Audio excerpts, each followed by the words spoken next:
All right, so this might be my most controversial opinion, although I say that a lot because I have a lot of controversial opinions.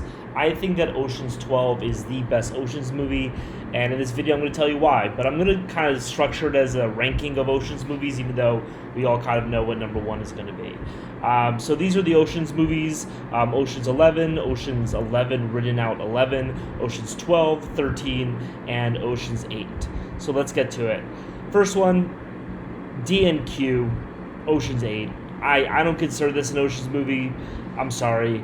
It was made during that period of time where they literally just did chicks for every single reboot, and I have no problem with that necessarily. Even though like people are gonna respond negatively, like, oh, you just hate, it's like, no, that's not it. My problem with this film and with a lot of these types of reboots is that they're not made with any love for the films or for the franchise, and you can tell it while watching the movie. Is not somebody who loves watching this movie. What happens in Hollywood is they decide that they're going to make a remake of the Ocean's movies, and they give it to a director who actually wants to make a 2 hour black and white movie that's a critique of second wave feminism from a third wave feminist perspective, of like a woman sitting in her apartment smoking cigarettes. Like, that's a movie that they actually want to make, but they can't make that because Hollywood doesn't want, was not going to make that. So they make these film franchises that we love. Anyway, I don't want to go too deep down this rabbit hole, but I don't consider Ocean's 8 an Ocean's movie. I'm sorry. Moving on. The original Ocean's 11, number 4, a really far number 4, actually, even though Ocean's 13 really sucks. Like, the movie's not actually, like, a very good film. Like, if you watch it, it's, like I just mean this, like, specifically from the perspective of being a film. Whenever I evaluate franchises, I have, like, two separate criteria. One is, like, how good it is as a film in that franchise, and then separately how good of a film, irrespective of the franchise, is it. And this just not really that good of a watch.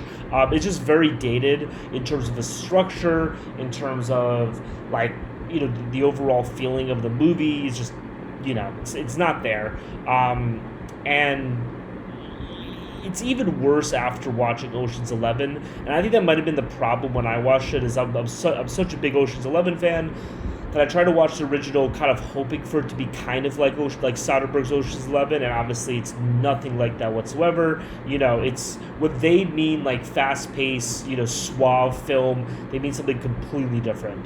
And then even worse about that is that it's kind of a talent showcase film. Just to kind of define what that is that there are a lot of movies, and they kind of do this nowadays a little bit with the Marvel movies, but not so much, where basically they cast a movie with a lot of really talented actors, and each of those actors has a thing that they do, and so what they need to do, these are kind of like producer-led movies, not like director or writer-led movies. And so what they do is they basically like carve out like 5 to 10 minutes for each actor to do their thing. And there's some instances where this can go pretty well, especially a lot of musicals were able to strike this balance very well. But the reason why they were able to do that is because in a musical, you're kind of like, you go into it with the understanding that like each actor is going to get a musical number, so the idea of each actor taking over part of the film makes sense. But like in a heist film or in a regular film, theoretically it's film noir, but not really. This is actually, if I were to put it in a genre, it would be a musical, even though it is technically the subject matter of a film noir. But like in that type of film, it just doesn't make sense. Like, Sammy Davis Jr. just has like 5 minutes where he just starts singing, and it just like completely doesn't really make sense within the context of the film because there's not that much other singing in the movie. I do think that if they were to if they had like fully gone the musical route, it might have made a lot more sense, especially given the fact that Frank Sinatra and Dean Martin can sing also. But yeah, it just doesn't really make sense. And then there's also like, besides being dated as a film, it's also dated like culturally. Like there's a scene, I think it's the 14th Amendment, but like No, the 15th Amendment, but like Frank Sinatra and Dean Martin are like talking to Sammy Davis Jr.'s face about how the 15th Amendment, which abolished, no, 13th Amendment abolished slavery, how the 13th Amendment was just like a massive mistake. And like, I don't know, there's some sort of like meta humor there that I'm not getting because I wasn't allowed in the 1950s, but it's just like uncomfortable to watch. So moving on. Ocean's 13. The first couple times I watched this movie, I liked it, and these are rankings for people who are obsessives like me, who watch these movies like way more than a person should actually watch like one movie over and over again. So like on the first like couple watches, it's not that bad. One of the big problems I think with it is that it has just way too much Brian Koppelman sprinkled all over it. Like one of my critiques of Brian Koppelman is that like he's a good writer, but the ideology, like there's some writers who just always have like an ideology that they're pushing, right? And like a lot of times it's like socialism. Some people are like very pro capitalism. Some people are very pro space exploration. Like there's some writers who just have an idea that they keep on trying to push in each one of their movies. The idea that Brian Koppelman tries to push in each of his movies is to tell you how great of a writer Brian Koppelman is, and he really wants you to know how witty and how fantastic and how much of a genius he is. And like the whole film is just over and over again him hitting you over the head trying to tell you just how much of a genius he is. And like it just gets really boring, gets really frustrating throughout the film, especially because it's not as much of a genius as the Ocean's 11. In that sense, it is very much kind of a retread. One of the big issues of it, just structurally, and again, like you don't really mind it the first time, but after you watch it a couple times, like there's no real climax to the film. Like there isn't. You know what I mean? Like it's just a ton of things that kind of happen to have them, steal money and destroy this casino, but like it doesn't kind of crescendo at one part. Like that's the beauty of Ocean's 12, and even to an extent the critique of Ocean's 12. That's the beauty of Ocean's 11 to an extent the critique of Ocean's 12 and any sort of heist movie, right? There's that moment where the heist happens and you're like, this great thing that you just witnessed, and it just doesn't exist in Ocean's 13. Like there's no heist moment, right? Like, there's the part where like the whole movie they're torturing that guy, and then there's the part where like they steal the jewels, but then they run the money on the casino, which I never really even understood how that kind of worked. And then there's the the whole thing with the people down in Mexico, and it's just like a whole bunch of stuff, and none of it like leads to a heist or anything.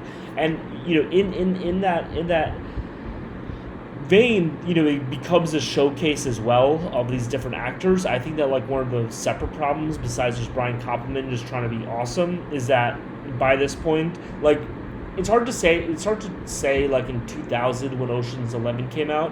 I think it came out also right before 9/11, which is kind of weird. So 2001.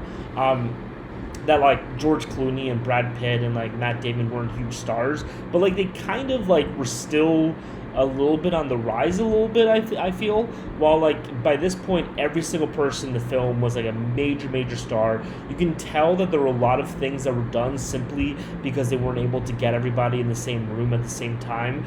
That's why they had a couple of scenes that was like very clearly everybody is now in the same room at the same time, and then we can have these separate storylines that kind of branch off of it, and all of those separate storylines kind of became their own showcases, and I don't like showcase movies. So yeah, I think I kind of shadowed this movie a little bit, to the extent that it deserves. The one extra problem, and this is what I mean about like, the ridiculous premise, is that like, so it starts off where Ruben gets threatened to get thrown off the roof by Al Pacino if he doesn't sign the papers, but like that, what? Like there are laws in America where if you sign a contract under duress, the contract's not valid. Like that's a thing, right? So you can just very easily just go to court the next day and like, contest the signature, right? And just hire private security. You're a multimillionaire. Like this doesn't make sense that this is like what happened. And I think that this is kind of like an extra problem, I think, with Koppelman as a writer, is that like he doesn't do very well in terms of like moral ambiguity. And in Ocean's 11, like, you kind of need to approach, and I'm going to get to Ocean's 11 and 12 in a second, but you need to approach the films as if, like, these are anti-heroes. These are guys who are bad people that you're nevertheless rooting for. And he kind of doesn't feel comfortable having that be at the center of the film. So he tries to make this like a revenge thing where all of these people are actually good. But that's not what Ocean's 11 and 12 is about. Like, these are bad people who you're rooting for nevertheless, right? So that's kind of my problem with Ocean's 13.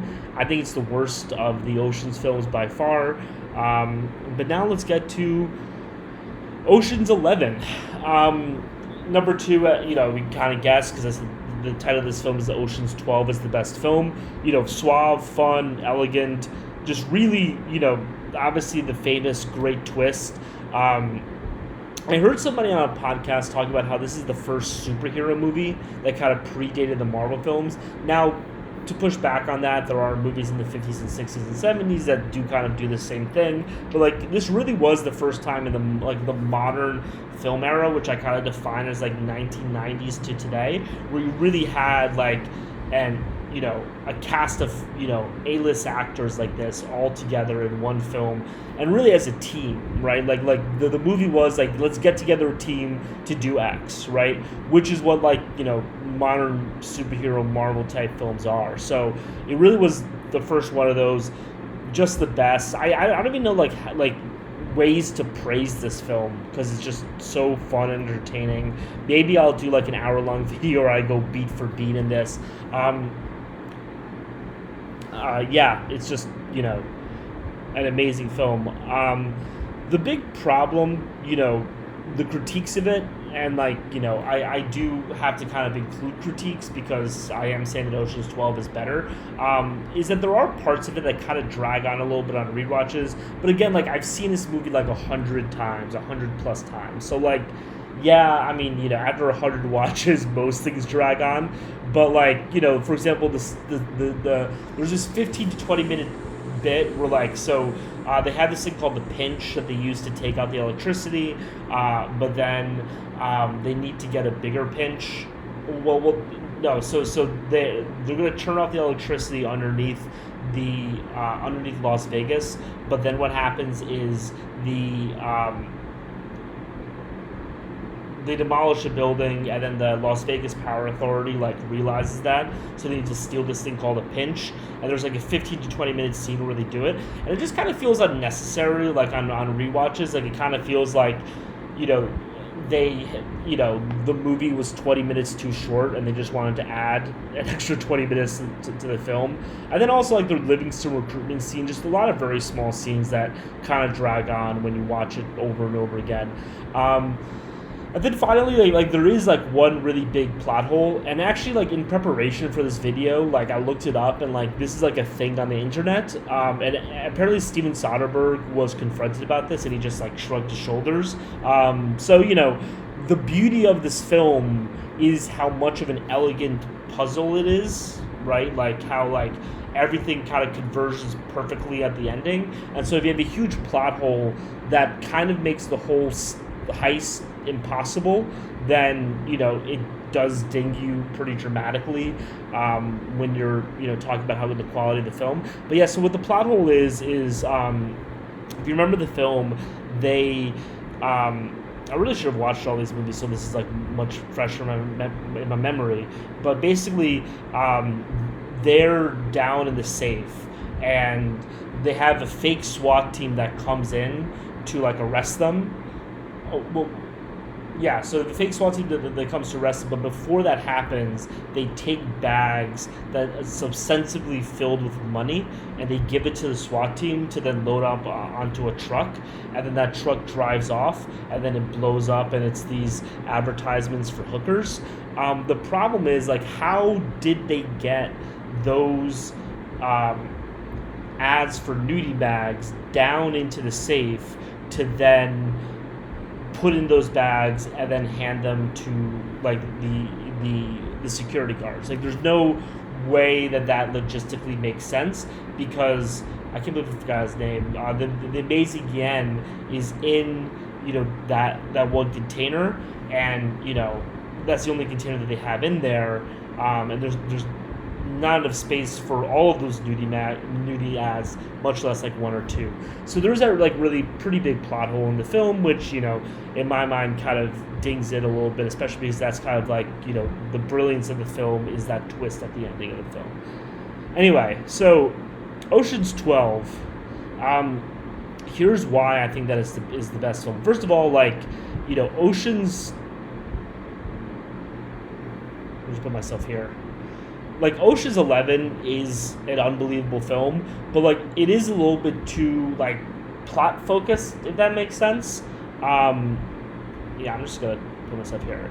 And because of that, like there are a lot of great bits and a lot of great scenes, but they're a little bit limited because of how focused it is on advancing that plot and like setting everything up together. The great thing about Ocean's 12, man, is that like they're like every single scene in this movie is just perfect. So you have like the Night Fox scene when they first reintroduce him. There's a Lost in Translation with Matt Damon. There's the arrest scene, where they all get arrested when the Night Fox is dancing. There's the wine drinking when the Night Fox like sets gives him a wake up call. There's a break out from prison. There's that great scene where Matt Damon. And then the other two get arrested, and Linus is like, "So, how did it go?" There's Danny Ocean when he explains everything, the age train scene, the whole double Julia Roberts thing, a lot of double entendres on rewatch. Also, you get multiple heists in this movie, right? Like you get the heist, in Amsterdam. You get a couple of other heists as well, which I think just makes the whole movie a lot more fun. You obviously don't get the big heist, but that's something I'm going to talk about in a second. But before that, I just want to like play some scenes from this movie just to kind of show just how fun it is. So this is the Lost in Translation scene. Later, I realized it was not a spider. It was my Uncle Harold.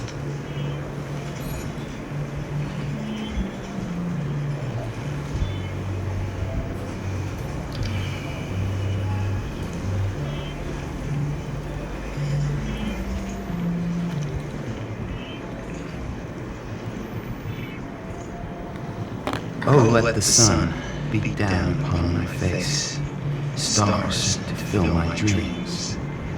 I am a traveler in both time and space. But I just love. I like this is one of my favorite like frames in the history of cinema. It's just so perfect. To be where I can be.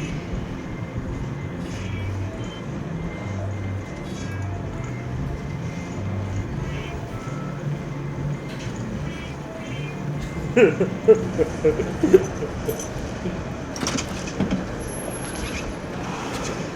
he alright? Are we alright? Casimir? Is that your idea of making a contribution? I mean, he started. He even got to the township. This close to losing. Okay, I didn't even understand what happened in there. What did they say? He called his niece a whore. Very cheap. What? She's 7. Currently confined to death for the wicked case. No, don't. So that was great. And then you have the heist scene in this part, which I thought was fantastic.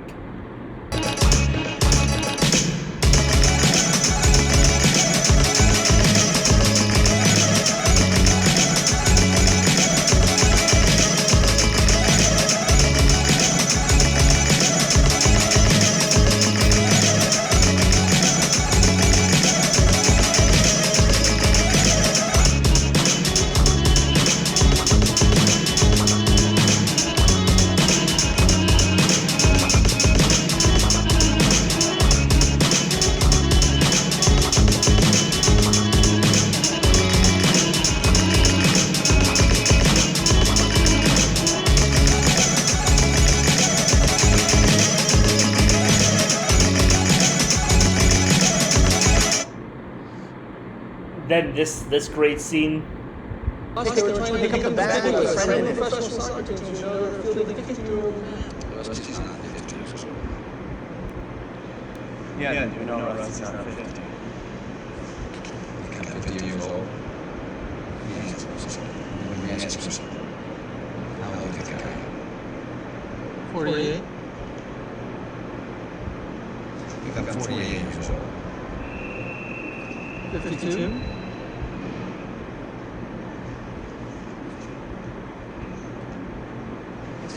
Do I look 50 to you? Yeah. Really? Well, maybe, you know, from the neck up.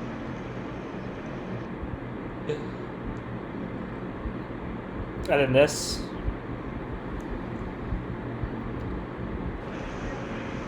Hey, can I ask you something? Yeah, if you're going to ask me a question, give me time to respond. Unless you're asking rhetorically, in which case the answer is obvious, yes.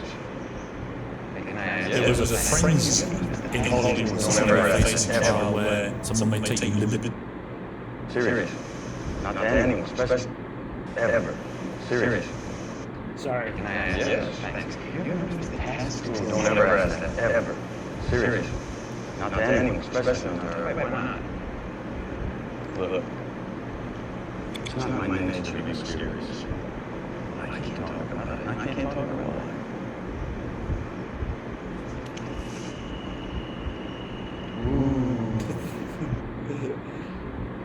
And then finally, a lot of double entendres in the film that, like, you know, Easter eggs when, like, you watch it later. One of them that I love is this. Jerry Benedict shows up, which means something is wrong. What is wrong? Danny's fine, he's with Rusty. They're in this part of the plan they can't communicate with us. Promise you it isn't her. I promise he isn't hurt. You're gonna miss the deadline, aren't you? I know Danny would be thrilled if you were here to meet him in Rome when the job is finished. He misses you like crazy. Plus, you studied art, so I know how much you must love Rome. There's no downside here. Wow, they're really bringing you along fast, aren't they? Yes, they are. And Danny would be even more thrilled if you run the 7 p.m. at JFK, which means... So, you know, when you hear him say that, you think that he's lying, right? But it turns out that it's actually true, that is all part of the plan. Again, perfect. So yeah, the movie's just a whole lot of fun. You know, that whole there's that whole lost in translation, Matt Damon, Brad Pitt dynamic where, like, you know, Brad Pitt and George Clooney are kind of way bigger stars than Matt Damon is at that point. So you have that whole dynamic of, like, Matt Damon wanting to become a big star the same way as those two. You know, that's, like, played out in the film as well. Just genius all around, great stuff. And I think that, like, that's the thing that, like, even if you're an Ocean's 12 hater, like, I think that you have to admit that every single scene of that film until the ending, because that's the big critique that people have of Ocean's 12, is perfect and it's fun and it's great to rewatch and it's awesome, right? So, like, if you can, like, take out that ending, the whole movie's perfect, right? I think that's what any people who critique it would have. Now, I'm going to make you like that ending. Here's how.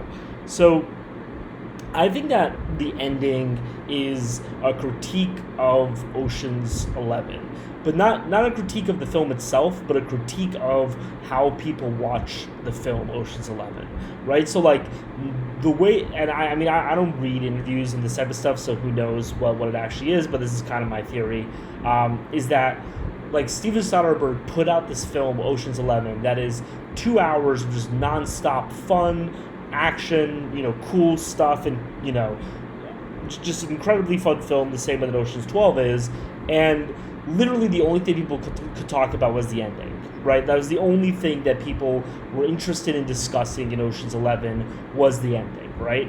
And even, like, people who criticize Ocean's 11, like, they talk about the ending a lot, like, there was the, you know, Rick and Morty episode about it, and I think that, like, Steven Soderbergh kind of saw that and he got kind of a little pissed off.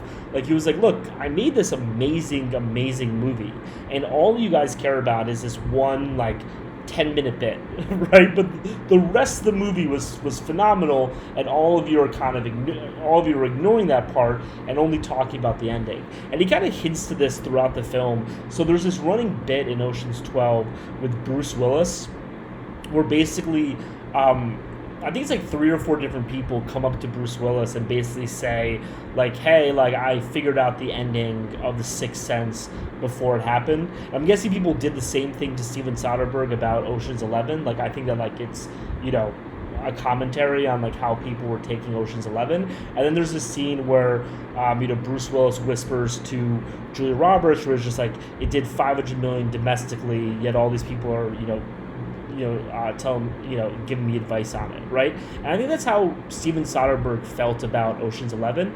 And so what I think Ocean's 12 is, what he wanted to do with Ocean's 12 is basically, like, here's Ocean's 11, but without the ending, right? So, like, people kind of felt that betrayed a little bit by Ocean's 12 because we came in wanting that brilliant heist ending, and we felt that he kind of cheated by giving us a bad version, right? But actually what I think happened is, instead of, like, cheating, I think what he did was he said, look, all you guys are coming in to watch is this ending. I'm going to give you a movie that's a 2-hour, extremely fun, great movie. And, like, I'm going to give you a bad ending just so you don't focus on this fucking ending and you focus on the rest of this brilliant, amazing, awesome film. And it kind of, like, goes in line with the rest of the movie, which, you know, as I kind of alluded to, is very meta. There are a lot of, like, you know, meta jokes in it, like the Julia Roberts thing, you know, the dynamic between Matt Damon, you know, Rusty and George Clooney, Brad Pitt. So I think that's what Ocean's 12 is. I think it's kind of a critique of the audience of Ocean's 11. And in that way, I think that the ending of the film is way better than the ending of Ocean's 11, especially because Ocean's 11 has had a plot hole, as we kind of discussed. And, you know, if you're rewatching the films, you're going to have a lot more fun rewatching Ocean's 12 than you're going to have rewatching Ocean's 11. Because without that ending, you know, a lot of the stuff is built specifically to lay the groundwork with that, while Ocean's 12 just allows you to have a lot of fun in a film. So that's why I think Ocean's 12 is the best film. You know, Ocean's 11 is right after it. Ocean's 13, even though I think it's a garbage Ocean's movie, is still a great movie because it is an Ocean's movie. Like, it's hard to make an Ocean's movie bad. Ocean's 11, the original, isn't really an Ocean's movie. And then Ocean's 8 doesn't exist. Let me know what you think. Like, comment, subscribe, and follow me on X. Thanks.